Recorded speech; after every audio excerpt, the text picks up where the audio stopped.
Grain Feed and Milling Magazine Weekly News Review powered by Grain Tech Bangladesh Online Edition 2020.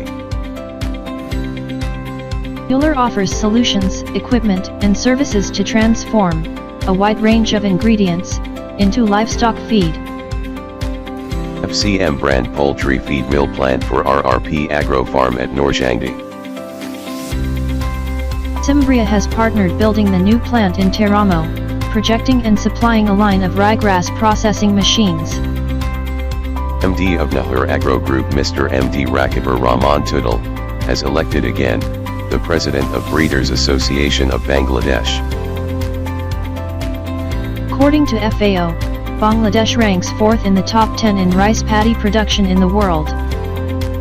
Argil is building a research lab and creative workplace in Belgium at a cost of $21 million called House of Chocolate.